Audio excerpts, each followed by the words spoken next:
It's been a tough week for the president, ripped by the media over the Mueller investigation and over yet another White House shakeup. Joining us now from New York is Anthony Scaramucci, the former White House communications director and author of the book Trump, the Blue-Collar President.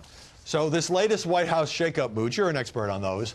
After a year of journalist predictions and rumors, the president confirming yesterday that John Kelly, the guy who fired you, will be leaving this month as White House chief of staff. Is that a good development for the president?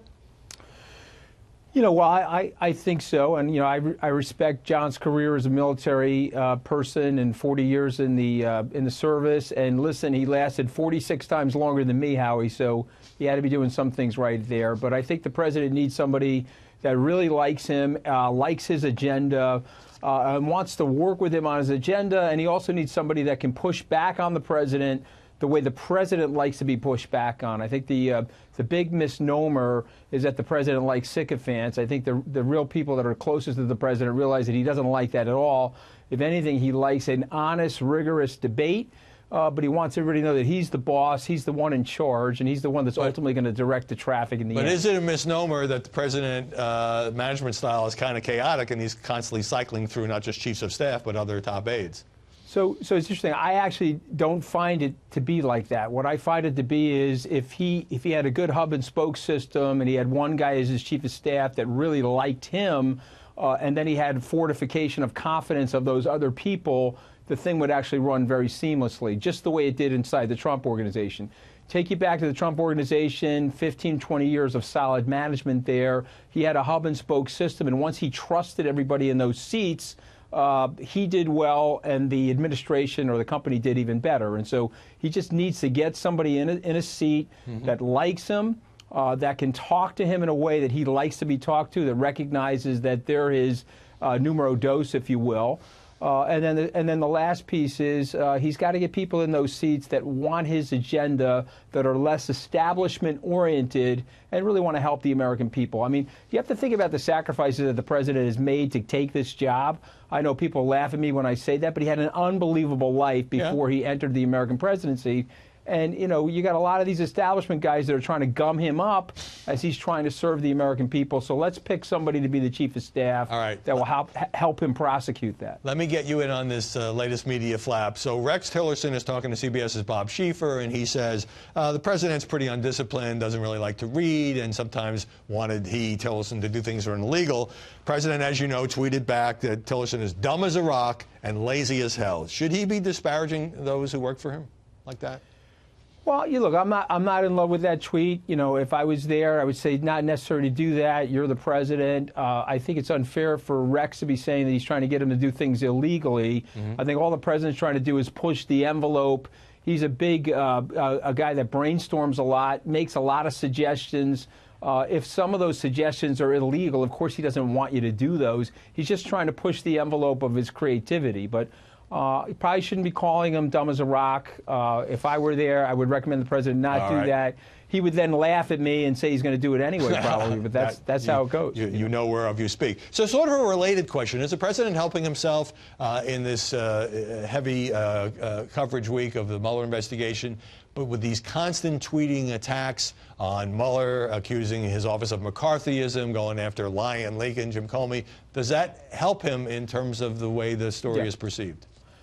So it probably doesn't help him in the way the story is perceived, but I actually do think it is helping him, because I think he's really trying to set a message that he hasn't done anything wrong, and he thinks this thing is dragged on for too long. And when you really analyze what took place, there's nothing even on the edge of illegality as it relates to the president. And so I know other media networks are saying that he committed felonies and so on and so forth, but that's actually not true from the report. Even if you're trying to surmise what's in the redaction, I think the president's in the free and clear on all that stuff. And so I think he's exhausted. He's exhausted by this. Well, let me ask you this. With the guilty pleas by Cohen and by Manafort and by Flynn and by Gates, some media outlets say, well, the president, you know, is involved in a culture of lying. I don't think that's fair, but it is also true that he hired all these people. Is that a fair criticism?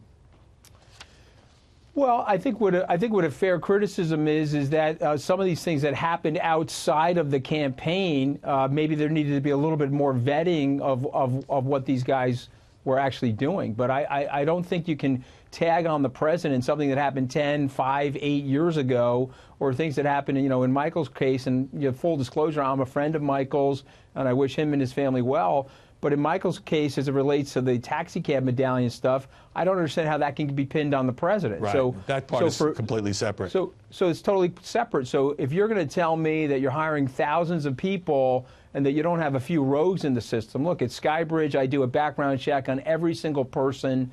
I have to tell you, we usually get everything right, but sometimes we don't. And, we fire those people very quickly. But at the end of the day, people are imperfect, Howie. Probably nobody's more imperfect than me, but let me tell you something. People are imperfect, and so at the end of the day, you're going to have situations like this. Well, you've embraced your imperfections, unlike some people. And finally, there was just this emotional outpouring in the media of gratitude and affection for George Herbert Walker Bush. And the president, acted pretty graciously. He met privately with the Bush family. He praised Bush, even though it's well known he was at odds with the family, especially George W. and Jeb.